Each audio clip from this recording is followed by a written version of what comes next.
हरे कृष्णा कृष्णा कृष्णा हरे हरे, हरे राम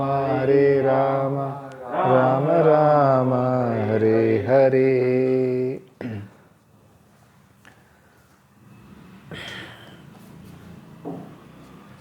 श्रीमद् भागवतम की जय।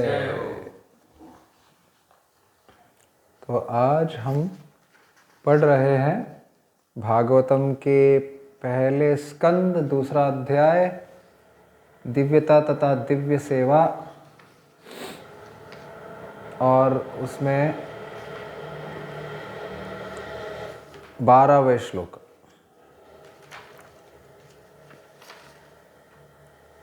तच्छ्रद्धान मुनयो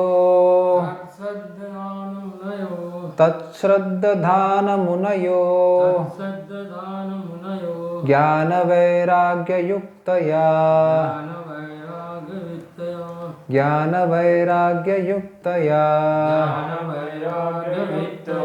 तच्छ्रद्धान मुनयो ज्ञान वैराग्ययुक्तया तच्छ्रद्धान मुनयो ज्ञान वैराग्ययुक्तया पश्यन्त्यात्मनि चात्मानं पश्यन्त्यात्मनि चात्मानं पश्यन्त्यात्मनि चात्मानं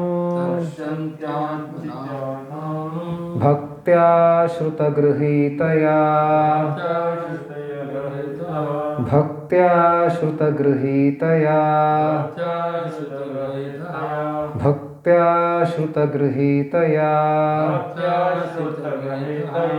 पश्यन्त्यात्मनि चात्मानं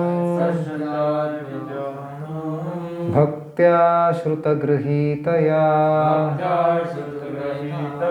तच्छ्रद्धान मुनयो ज्ञान वैराग्ययुक्तया पश्यन्त्यात्मनि चात्मानं पश्यन्त्यात्मनि चात्मानं भक्त्या श्रुतगृहीतया। बोल सकते हैं? मुनयो ज्ञान वैराग्ययुक्तया पश्यन्त्यात्मनि चात्मानं भक्त्या श्रुतगृहीतया। शब्दार्थ: तत् वह, श्रद्धानाः गंभीर जिज्ञासु, मुनयः मुनिगण, ज्ञान वैराग्य युक्तया से समन्वित, पश्यन्ति देखते हैं, आत्मनि अपने में, च तथा आत्मानं परमात्मा को, भक्त्या भक्ति से, श्रुत वेद से, गृहीतया भली भांति ग्रहण किया गया। ट्रांसलेशन और तात्पर्य श्रील ऐसी भक्तिवेदांत स्वामी प्रभुपाद की जय। ज्ञान तथा वैराग्य से समन्वित गंभीर जिज्ञासु या मुनि वेदांत श्रुति के श्रवण से ग्रहण की हुई भक्ति द्वारा परम सत्य की अनुभूति करता है। एक और बार बोलता हूं। ज्ञान तथा वैराग्य से समन्वित गंभीर जिज्ञासु या मुनि वेदांत श्रुति के श्रवण से ग्रहण की हुई भक्ति द्वारा परम सत्य की अनुभूति करता है।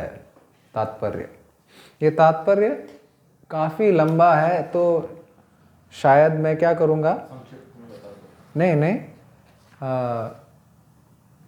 इसका जैसे कि बीच बीच में हम खंडन करके कुछ बोलेंगे, नहीं तो क्या है कि सब एक साथ न्यूज़पेपर जैसा पढ़ना हो जाएगा और समझ में नहीं आएगा। तात्पर्य, भगवान वासुदेव जो परम सत्य की पूर्ण अभिव्यक्ति के समान है, उनकी भक्तिमय सेवा की प्रक्रिया से परम सत्य की अनुभूति होती है। ब्रह्मा उनका दिव्य शारीरिक तेज है, ब्रह्म उनका दिव्य शारीरिक तेज है और परमात्मा उनका आंशिक स्वरूप है। फलतः ब्रह्म या परमात्मा की अनुभूति परम सत्य की आंशिक अनुभूति मात्र है। ब्रह्म या परमात्मा उनकी परम सत्य की आंशिक अनुभूति मात्र है। मनुष्य 4 प्रकार के होते हैं, कर्मी, ज्ञानी, योगी तथा भक्त। कर्मी भौतिकवादी होते हैं, किंतु शेष 3 आध्यात्मवादी होते हैं। शेष 3 यानी कि ज्ञानी, योगी तथा भक्त।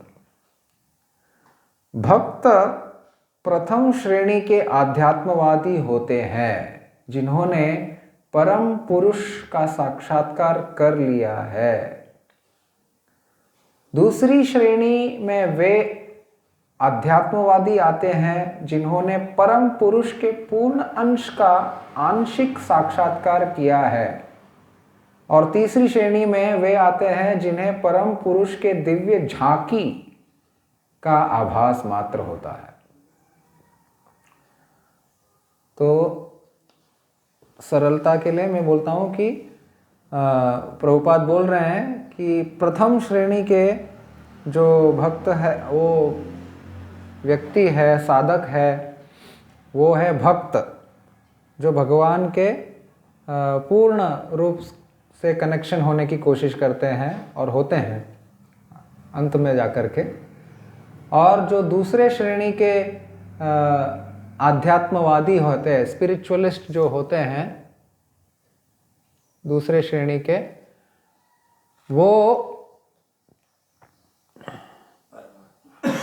वो क्या है कि वो भगवान के केवल एक अंश को ही साक्षात्कार कर सकते हैं। वो है परमात्मावादी। यानी कि इसमें पहले से ही प्रभुपाद ने बोले हैं कि ब्रह्म, परमात्मा और भगवान के वास्तविक स्वयं भगवान रूप, तो ये 3 कैटेगरी में परमात्मा और ब्रह्म जो है ये भगवान का केवल अंश है। जैसे कि सूर्य के किरण सूर्य के अंश है, सूर्य के गोल वो सूर्य के भाग है। तो उसी तरह से कि केवल जो कोई व्यक्ति सूर्य किरण की पढ़ाई करते हैं या उसकी अनुभूति करने की कोशिश करते हैं, वो सूर्य के एक भाग की अनुभूति करते हैं। लेकिन जो सूर्य देव को जानते हैं, जो सूर्य देव को जानते हैं, वो सूर्य लोक को भी जानेगा, सूर्य लोक में बसे अन्य लोगों को भी जानेगा। तो वो पूर्ण साक्षात्कार है। तो अंश का साक्षात्कार केवल ब्रह्म और परमात्मा। यहाँ तक कि मैं ये बोलूँगा कि प्रभुपाद के पुस्तक पढ़ने से पहले अगर ब्रह्म कोई व्यक्ति इसकी टिप्पणी देती है, ब्रह्म बोलेगा, तो हमें यहाँ पे 3 पता है। एक तो ब्रह्म तेज जो भगवान के हैं, एक होता है 4 मुख वाले ब्रह्मा जी, और तीसरा होता है ब्राह्मण। तो ये जो आध्यात्मिक लोग टीका लिखते हैं, ट्रांसलेशन करते हैं, लोगों को इन तीनों में कंफ्यूजन होता है। हाँ, भ्रमण भी बोलते हैं, ब्रह्मन नहीं, ब्रह्मन। हाँ, तो नहीं, हाँ, जो ब्रह्मन, वो अंग्रेजी में जो ब्रह्मन लिखते हैं, वो हिंदी में ब्रह्म, कभी ब्रह्म भी बोलते हैं, कभी ब्रह्मन भी बोलते हैं। हाँ, तो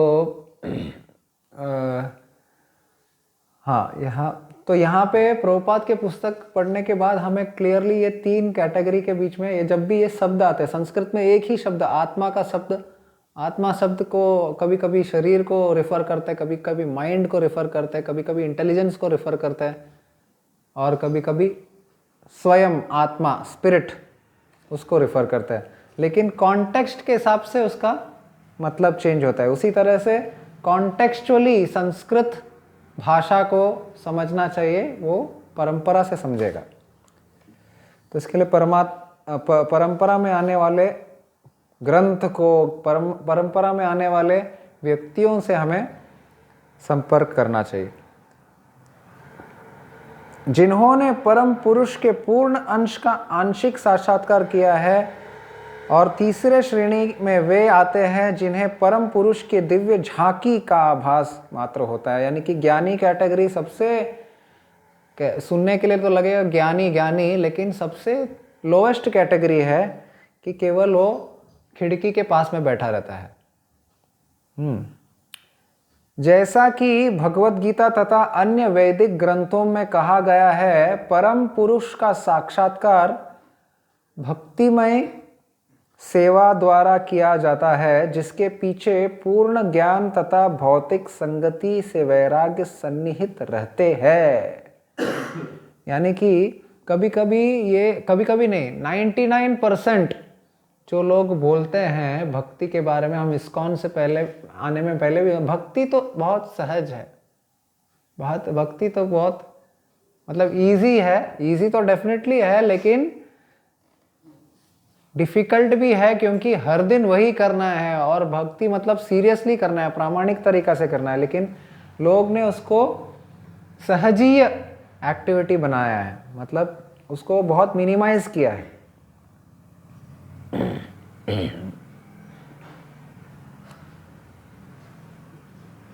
जैसा कि भगवत गीता तथा अन्य वैदिक ग्रंथों में कहा गया है, परम पुरुष का साक्षात्कार भक्तिमय सेवा द्वारा किया जाता है, जिसके पीछे पूर्ण ज्ञान तथा भौतिक संगति से वैराग्य सन्निहित रहते हैं। हम पहले ही बता चुके हैं कि भक्तिमय सेवा के बाद ज्ञान तथा भौतिक संगति से वैराग्य आते हैं।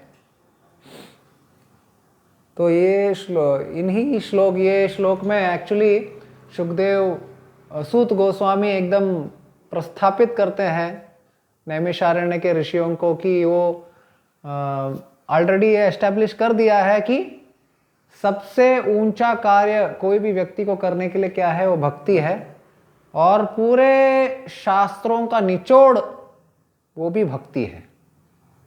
अभी ये एस्टेब्लिश करने के बाद अलग अलग तरीके से सूत गोस्वामी एस्टेब्लिश कर रहे हैं, देखो वर्णाश्रम धर्म की, और अलग अलग भगवान के साक्षात्कार करने के बाद भी ये भक्ति में ही आ गया। ज्ञान तथा वैराग्य से समन्वित गंभीर जिज्ञासु वेदांत श्रुति के श्रवण से ग्रहण की हुई भक्ति द्वारा परम सत्य की अनुभूति करता है। भक्ति के द्वारा परम सत्य की अनुभूति होता है। जैसे कि हम गुरु पूजा में रोज ही गाते हैं दिव्य ज्ञान हृदय प्रकाशित हो। अगर आप भक्ति करेंगे, भक्ति प्रैक्टिस में, आचरण में लाएंगे, तभी दिव्य ज्ञान हृदय प्रकाशित हो। नहीं तो क्या है, वो इंटेलेक्चुअल ज्ञान होगा और वो समझ में नहीं आएगा। भगवत गीता बाहर के दुनिया में, अमेरिका लंदन में साइंटिस्ट लोग भी पढ़ते हैं, लेकिन वो प्रैक्टिस नहीं करते हैं। जैसे कि 4 नियम हम बोलते हैं, सिगरेट, दारू इत्यादि, मतलब सारे प्रकार के पाप कर्म करते रहते हैं और पढ़ते हैं, नहीं समझ में आए। अगर आप पाप करते रहेंगे और पढ़ते रहेंगे तो नहीं समझ में आएगा। उसके लिए आपको वो निर्देशन पालन करना पड़ेगा। जैसे कि जगाए मधाय को महाप्रभु ने माफ कर दिया, लेकिन उन्होंने क्या बोला, सिन नो मोर, अब से आप पाप नहीं करेगा। इसका निर्धार करना पड़ेगा, इसका एक निश्चय करना पड़ेगा, और उसके लिए भी स्ट्रेंथ आपको, उसके लिए भी ताकत आपको भगवान से ही मांगना है, भक्ति के क्रिया से ही मांगना है। भक्ति करते हुए उससे सिंसियरली, प्रामाणिकता से करना है। चूंकि ब्रह्म तथा परमात्मा की अनुभूति उन परम सत्य की अपूर्ण अनुभूतियां हैं, अतः ब्रह्म तथा परमात्मा को प्राप्त करने के साधन अर्थात ज्ञान तथा योग मार्ग भी परम सत्य की अनुभूति के अपूर्ण साधन है। अतः ब्रह्म तथा परमात्मा को प्राप्त करने के साधन अर्थात ज्ञान तथा योग मार्ग भी परम सत्य की अनुभूति के अपूर्ण साधन है। भक्ति ही एकमात्र पूर्ण विधि है जिससे गंभीर जिज्ञासु को परम सत्य की अनुभूति हो सकती है, क्योंकि भक्ति की नींव पूर्ण ज्ञान तथा भौतिक संग से वैराग्य के ऊपर खड़ी होती है और वेदांत श्रुति के श्रवण द्वारा सुदृढ़ हो जाती है। वेदांत श्रुति के ऊपर भाष्य ही है श्रीमद् भागवतम। अतः ऐसा नहीं है कि भक्ति अल्पज्ञ आध्यात्मवादियों के निमित्त होती है। यहाँ पे प्रभुपाद एस्टैब्लिश कर रहे हैं कि भक्ति अल्पज्ञ यानी कि जिसको कम अकल है, कम ज्ञान है, ऐसे टाइप के कम श्रेणी के आध्यात्मवादियों के लिए नहीं है। क्योंकि बहुत सारे आध्यात्मवादी लोग ऐसे देखेंगे जो बोलते हैं कि भगवत गीता भी हम मानते नहीं। क्यों? क्योंकि वो पुराण का हिस्सा है। क्या? महाभारत का हिस्सा है ना। महाभारत पुराण नहीं है, लेकिन वो लोग बोलते हैं ऋग्वेद, सामवेद, यजुर्वेद, अथर्ववेद, ये वेद में से कुछ है क्या? नहीं है। तो भगवत गीता कहाँ है? वो बोल देते नहीं, स्मृति शास्त्र है। तो लेकिन उसको समझना अल्पज्ञों की बस की बात नहीं है। भगवत गीता को समझने के लिए बहुत लोग कोशिश कर रहे, फिर भी समझ नहीं पा रहे। बहुत लोग अपने दिमाग लगाते हैं। तो ऐसा नहीं है कि भक्ति अल्पज्ञ आध्यात्मवादियों के लिए निमित्त होती है। भक्तों की तीन श्रेणियां हैं। अभी यहाँ पे प्रभुपाद बताने लगते हैं कि भक्तों की 3 श्रेणियां हैं। जस्ट एक इसकी पुष्टिकरण करने के लिए कि किस तरीके से भक्ति करने से हमारे हृदय में दिव्य ज्ञान प्रकाशमय हो जाता है, इसका मेरे को एक लीला याद आया श्रील भक्ति सिद्धांत सरस्वती ठाकुर के। भक्ति सिद्धांत सरस्वती ठाकुर के क्या लीला है कि एक बार एक बड़े लीडर आए उनको मिलने के लिए, मदन मोहन मालवीय जी, और वो बोले कि वो भक्ति सिद्धांत सरस्वती ठाकुर से कुछ भक्ति के विषय में कुछ प्रश्न उत्तर, बहुत सीरियस क्वेश्चन है, पूछना चाहते हैं। तो लीडर आदमी थे। आजकल के यहाँ पे कोई एमएलए आ गया तो बहुत हाई फाई ट्रीटमेंट रहता है।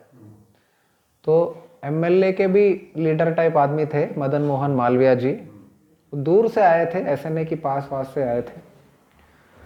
तो सरस्वती ठाकुर से मिलने की जिज्ञासा उन्होंने किया, तो लोगों ने बताया वहाँ पे सरस्वती ठाकुर है, लेकिन सरस्वती ठाकुर को मिलने के तो बोला मेरे पास अभी टाइम नहीं है आपको ये सब प्रश्न उत्तर ये करने के लिए, आप जाकर के मेरे कुछ भक्त लोग हैं वहाँ पे नीचे ग्राउंड फ्लोर में, उनसे मिल लेना, ये सब प्रश्न उनसे पूछ लेना, पता चल जाएगा।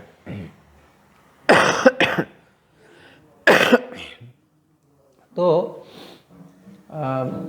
मदन मोहन मालवीय जी जो कि उनको जाके मिले, तो भक्ति सिद्धांत सरस्वती ठाकुर के जो शिष्य लोग बहुत बिजी थे, अकेले थे, किचन में सेवा कर रहे थे। बोले आपके प्रश्न फिलहाल हम लोग बाद में आंसर करेंगे, अभी हम लोग बड़ा बिजी है सेवा में, अगर हो सके तो आप हमारे साथ हेल्प करो करके।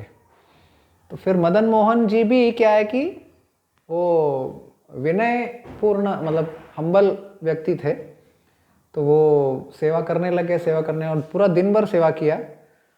शाम को फिर ऐसे चले गए, तो सरस्वती ठाकुर उनको देखा, तो उन्होंने पूछा आपका प्रश्न का समाधान हुआ क्या? तो हाँ बोले, और बाद में उन्होंने बोले वैसे मैंने उनसे कुछ प्रश्न पूछने गए तो वो लोग मुझे सेवा में संलग्न किए, और सेवा करते करते मेरे सारे प्रश्नों का जो है उत्तर मुझे मिल गया। ऐसे उन्होंने खुद ही एक्सेप्ट कर लिया। तो ये लीला जो है ये एक्चुअली होता है हर कोई भक्त के जीवन में, प्रामाणिक भक्त के जीवन में एक्चुअली होता है कि वो अगर जो भगवत गीता में पढ़ते हैं वो फिर कोई भक्तों के संग में जाकर के भक्तों के संग में भगवान श्री कृष्ण की सेवा करते हैं। खुद ही उनके ढेर सारे प्रश्न होते हैं। बहुत सारे भक्ति में जब आते हैं जो स्टार्टिंग में बहुत सारे प्रश्न लेते हैं, लेकिन ये भक्त अगर भक्तों के संग में रह करके बहुत सेवा, झाड़ू पोछा का भी सेवा, कुछ भी सेवा, ऐसा नहीं कि कोई बुद्धि यूज करने वाला सेवा, लेकिन जब वो अपने नम्रता प्रदर्शन करते हैं, मेन क्या है कि भक्ति का शुरुआत नम्रता से होती है। जब हम कोई बड़े व्यक्ति के पास जाते हैं, जब उसके सामने नम्रता प्रदर्शन करते हैं और हम जिज्ञासा प्रश्न पूछते हैं, तो उसके जो थोड़ा बहुत उत्तर मिलता है वो उत्तर से हम सेटिस्फाई हो जाता है। जैसे कि अगर आधा ग्लास पानी है, वो आधा ग्लास पानी है, उसमें पानी हम भर सकते हैं, लेकिन पहले से घड़ा भरा हुआ है, नम्रता है ही नहीं, तो ये समझ लो नम्रता नहीं है तो भक्ति है नहीं। थोड़ा सा तो नम्रता का छींट होना चाहिए, ये होना चाहिए कि जिसके वजह से ना कुछ तो भरने को मिले। तो डेफिनेटली जब आप भक्ति में, प्रभुपाद यहाँ पे ट्रांसलेट भी यही करते हैं कि भक्ति का ट्रांसलेशन हिंदी, देखो हिंदी में भी भक्ति है, लेकिन ट्रांसलेशन में हमेशा भक्तिमय सेवा। कभी भी प्रभुपाद के पुस्तक में भक्ति का ट्रांसलेशन भक्ति नहीं रहेगा, भक्तिमय सेवा रहेगा। जब तक वो सेवा करने की एक भावना नहीं होती है। सेवा करने की भावना तभी होगी जब नम्रता का एक थोड़ा सा एक अंश होना चाहिए। जब वो आ जाता है तो विद्या विनय संपन्ने ब्राह्मणे गौरी हस्तिनी, वो देखता है सबको, सबके अंदर परमात्मा का रूप। जो जिस वृक्ष में फल नहीं आता है, वो सिर्फ फूल रहता है, वो क्या एकदम ऐसे खड़े रहता है। जिस वृक्ष में फल भरा हुआ रहता है वो झुका हुआ रहता है। तो विद्या विनय संपन्ने, जिसके अंदर विद्या है वो उसके अंदर विनयता रहेगा, और विनयता रहेगा तो भक्ति करेगा, और भक्ति करेगा तो दिव्य ज्ञान हृदय प्रकाशित हो। सारे वेदों का सार जो है वो आ जाता है हृदय के अंदर। अभी हम तात्पर्य के बीचों बीच है, शायद पूरा नहीं ले पाएगा, लेकिन देखते हैं। मेन क्या है कि जितना हम पढ़ेंगे अच्छी तरह से पढ़ेंगे। भक्तों को फिर अभी भक्तों के 3 कैटेगरी प्रभुपाद विश्लेषण करते हैं। तो भक्ति मतलब कोई सरल चीज मान के रखा है लोगों ने, लेकिन भक्तों के भी 3 कैटेगरी करके प्रभुपाद इधर विश्लेषण करते हैं। तो प्रथम, द्वितीय और तृतीय। तो तृतीय श्रेणी के भक्त या नवदीक्षित भक्त जो ज्ञान विहीन होते हैं, वे भौतिक संगति से विरक्त नहीं होते। तो नया जो भक्त है, नवदीक्षित बोलते हैं, लेकिन नया भक्त जो है वो ज्ञान विहीन होते हैं और भौतिक संगति से विरक्त नहीं है, यानी कि उनको भौतिक आसक्ति है।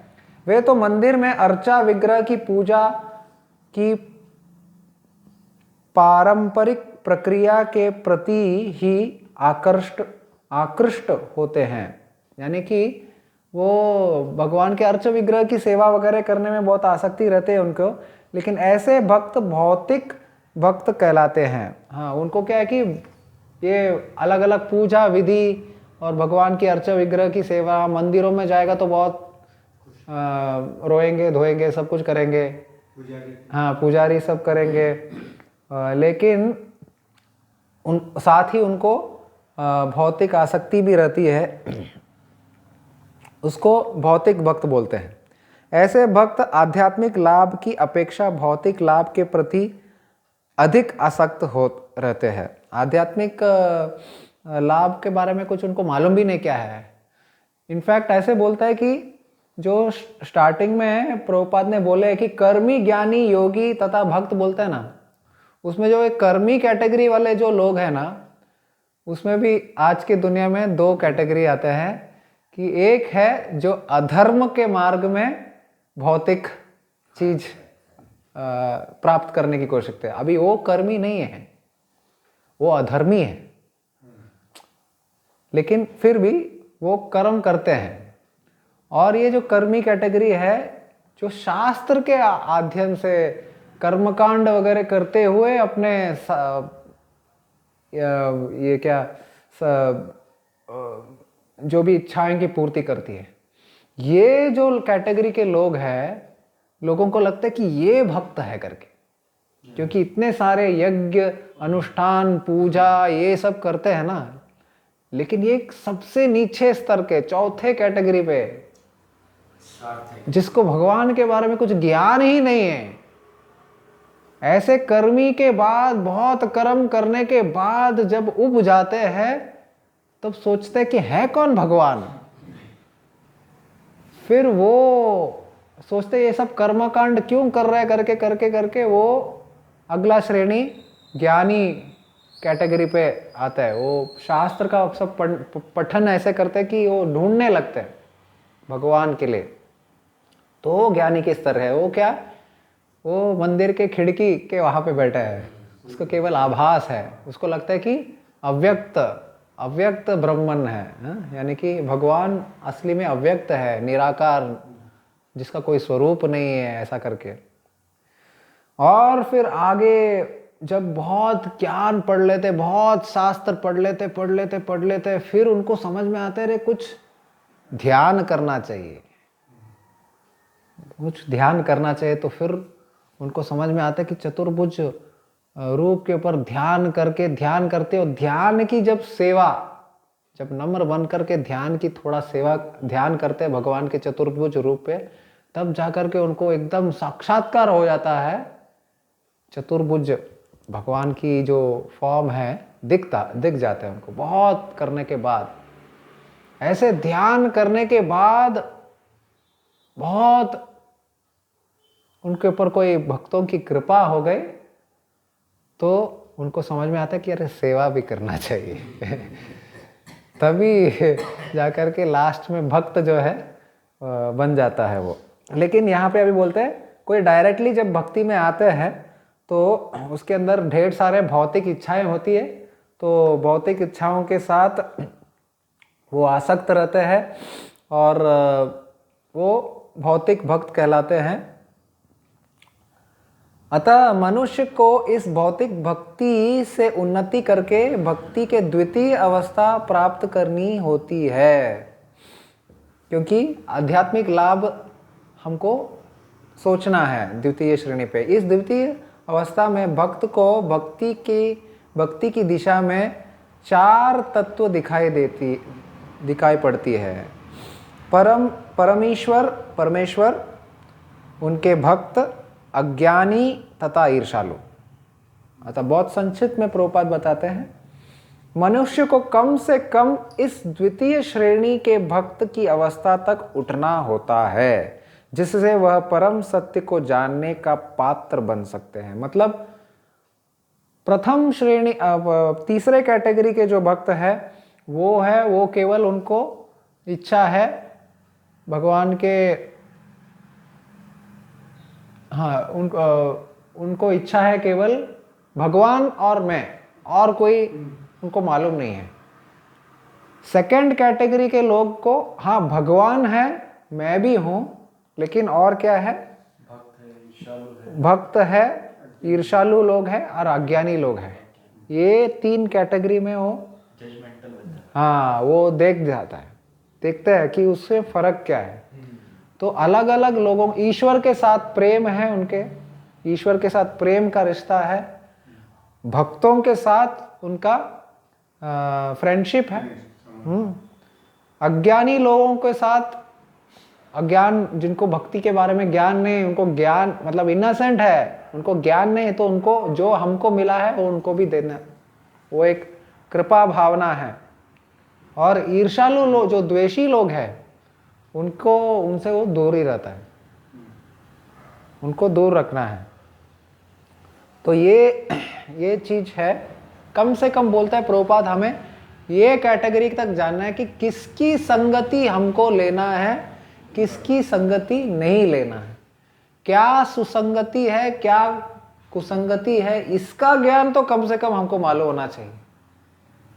ये सेकंड कैटेगरी है। ये इतना आसान नहीं है जितना सुन रहे हैं वैसे, इसको बहुत मनन करना चाहिए। और भागवत का रोज श्रवण करेंगे, और मनन करते हुए श्रवण करने के बाद मनन भी जब करेंगे, तब जाकर के हम इस कैटेगरी तक आने का पॉसिबिलिटी है। नहीं तो अगर हम इसके ऊपर कोशिश भी नहीं करेंगे तो ऑटोमेटिक मोड में कलयुग में केवल हम तृतीय कैटेगरी तक आते हैं, यानी कि थर्ड कैटेगरी, थर्ड क्लास भक्त हम आसानी से बन सकते हैं, भौतिकवादी। यानी कि कुछ सिर्फ भगवान की सेवा करेंगे, नाम स्मरण करेंगे और कुछ सोचेंगे नहीं, तो हम डिफॉल्ट है कि थर्ड कैटेगरी। लेकिन सेकंड कैटेगरी तक आने के लिए हमको मनन करना पड़े। क्या हम श्रवण कर रहे हैं, क्या हम कर रहे हैं, जब कैसे कर रहे हैं, इसके ऊपर मनन करना पड़ेगा। यानी कि प्रामाणिक भक्त बनना पड़ेगा। और प्रामाणिक भक्त बनने के लिए और भी हमें समय, क्वालिटी टाइम देना पड़ेगा। अभी समय खत्म हो ही गया है, लेकिन संक्षिप्त में मैं कहूँगा आगे चल कर के प्रभुपाद आगाह करते हैं कि तृतीय श्रेणी के, यानी कि एक्चुअली तृतीय श्रेणी बोलते हैं इधर, हम लोग फर्स्ट टू थ्री कैसे भी बोल सकते हैं। तो पहले प्रभुपाद ने सबसे कम श्रेणी के बोले, फिर बाद में द्वितीय श्रेणी बोले, और बाद में सबसे ऊपर के श्रेणी के भक्त कैसे बने। तो प्रभुपाद बोलते हैं कि भागवत का संग लेना पड़ेगा, प्रभुपाद यहाँ पे बोलते हैं। और प्रभुपाद बोलते हैं दो टाइप का भागवत होता है, व्यक्ति भागवत और ग्रंथ भागवत। उसको अच्छी तरह से बोलते हैं। और फिर प्रभुपाद बोलते हैं ये जो व्यक्ति भागवत को हमें बड़ा संभाल के चलना है। ऐसा नहीं कि कोई भी जो भागवत के बारे में बोलते हैं वो व्यक्ति भागवत होता है, ऐसा नहीं है। आपको बस देखना एक मेन, जैसे कि लिटमस टेस्ट बोलते हैं ना। खत्म हो गया टाइम, इसको क्या करने का है, स्टार्ट मीटिंग अगेन। नहीं फिर भी जैसे न्यू मीटिंग करना पड़ेगा, लिंक शेयर कैसे करना पड़ेगा। हाँ ओके। तो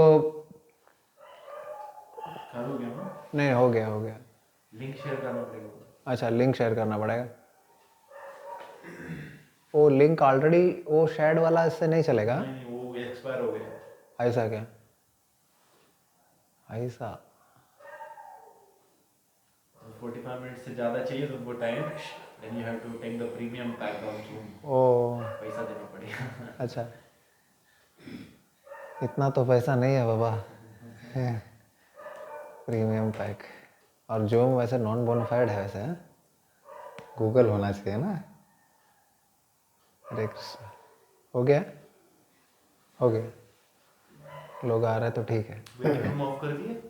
वेटिंग रूम ऑफ नहीं किया उसको। नहीं वही क्या करने का, मोर में, हाँ मोर में सिक्योरिटी, हाँ बस टक टक टक टक। एडमिट नहीं करना पड़ता। ओके अभी वो ऑटोमेटिक होएगा ना। Yes automatic. एक लोग आ गए। ठीक है आप कंटिन्यू करो। ठीक है। हरे कृष्ण। तो हाईएस्ट अगर हमें भक्ति में उत्तम कैटेगरी में पहुंचना है, तो जितना भी हमें दूसरे उत्तम भक्त को ढूंढना पड़ेगा। उत्तम भक्ति केवल उत्तम भक्त से ही मिलेगा। ग्रंथ तो उत्तम है, ग्रंथ तो उत्तम ही है। हमारा ग्रंथ तीनों थर्ड क्लास भक्त, सेकंड क्लास भक्त और फर्स्ट क्लास भक्त सब लोग वही हरे कृष्ण महामंत्र की जप कर रहे हैं और सब लोग ग्रंथ वही भागवत और भगवत गीता रेफर कर रहे हैं। ग्रंथ और मंत्र तो उत्तम ही है। अभी जो ट्रांसमिशन करने वाले व्यक्ति है, अगर आपको उत्तम भक्ति में पहुंचना है तो उत्तम भक्त अनिवार्य है। प्रभुपाद बोलते हैं, ये आगे वाले जो सेकंड लास्ट पैराग्राफ है ये तात्पर्य में बोलते हैं, अनिवार्य है उत्तम भक्त के। तो कोई भी भागवत के जो अपना बिजनेस यानी कि पेट पूजा के लिए जो यूज करने वाले लोग हैं, जो अपने जो लोग अभी बिजनेस भागवत का बिजनेस करके जो पैसा कमाते हैं, वो तो उनसे तो सुनना ही नहीं है। वो कैसे है बोलते हैं प्रभुपाद, उनको डायरेक्टली कैटेगरी पे डालते हैं जैसे सांप, विषैला सांप है, उसका जो टंग है वो अगर आपके दूध में स्पर्श हो गया तो वो पूरा दूध विषैला बन जाता है। तो फिर वो भागवत भी क्यों ना बोले, लेकिन वो हमारा बुद्धि को भ्रष्ट कर देगा। इसलिए ऐसा कोई व्यक्ति प्रोफेशनल रिसाइटर जो है उनसे कभी सुनना ही नहीं है। इसलिए किससे हम सुन रहा है ये बहुत मायना रखता है, बहुत मायना रखता है, क्योंकि उनका जो चेतना है हमारे अंदर घुस जाता है। नहीं तो कैसे है ये संभव है। देखो इससे पहले भी बहुत सारे भक्त लोग, मैं अभी उस भक्त का नाम नहीं लूंगा, लेकिन एक बहुत बड़ा फेमस भागवत भक्त है और वो भक्ति के बारे में बोलते हैं। वो श्रीला प्रभुपाद को कैसे मानते हैं मैं बताता हूँ। वो लंदन, जापान, अलग अलग कंट्रीज में अभी भी जाके प्रवचन देते हैं और लोग उनके सुनते हैं। वो जहाँ पे भी जाते हैं, लंदन में भी जाते हैं, कहाँ पे भी जाते हैं ना, उनके पास गंगा जल रहता है और वो अपना कुक को साथ में लेके जाते हैं। अपने वो जो कुकिंग करेगा वही वो पिएगा और पानी भी गंगा जल ही पिएगा किधर भी जाएगा तो। और वो बोलते हैं मेरे को मालूम नहीं प्रभुपाद ने कैसे प्रचार किया, क्योंकि ये सब प्रांतों में जाकर के इधर का पानी, जहाँ का पानी पिएगा वैसा मन हो जाता, जहाँ का अन्न वैसा मन, और जहाँ का जैसा पानी वैसे वाणी है। तो मैं किधर का भी, ये भारत के बाहर जाएगा तो मैं देखा है किधर का भी मैं कुछ भी खाएगा पिएगा मेरा वो असर पड़ता है। मैं भागवत ऐसे नहीं बोल पाता, मैं ऐसा सोच नहीं पाता है। तो ये प्रभुपाद की महानता है कि इधर सब लोगों के इधर का अन्न और इधर का पानी पीने के बाद भी प्रभुपाद ने भक्ति का प्रचार किया। मतलब वो बहुत ही हाई कैटेगरी के भक्त हैं। तो हम लोग भी बहुत सतर्क रहना चाहिए कि किसके मुंह से हम सुन रहे हैं। बड़े बड़े लोग, बाहर के लोग प्रभुपाद की पुस्तक, प्रभुपाद के आंदोलन में देख के ये सब लोगों को जो मिलता है श्रोतागण, वो भी इस्कॉन के लोग सुनते हैं उनसे। तो हमको क्या है कि देखना चाहिए जो बोलने वाला व्यक्ति वो प्रामाणिक है या नहीं, यही सुनना है। वो परंपरा में है या नहीं, वो बिजनेस कर रहे हैं या नहीं, ये बात के ऊपर देखना चाहिए हमें। और स्वयं हमें हाईएस्ट कैटेगरी में आने के लिए हमें निष्ठावान बनना चाहिए, यानी कि हमें प्रामाणिक, सिंसियर बनना चाहिए। और सिंसियरिटी यानी कि हमें एक्चुअली अपने आप को ऐसे एक व्यक्ति भागवत उत्तम भक्त के लिए अपना जीवन निर्वाह करना होगा। अपने जीवन को डेडिकेट करना पड़ेगा। और जब उनको प्रसन्न करेंगे तब जाकर के भगवान उत्तम कैटेगरी के भक्ति हमको प्रदान करेंगे। हरे कृष्णा।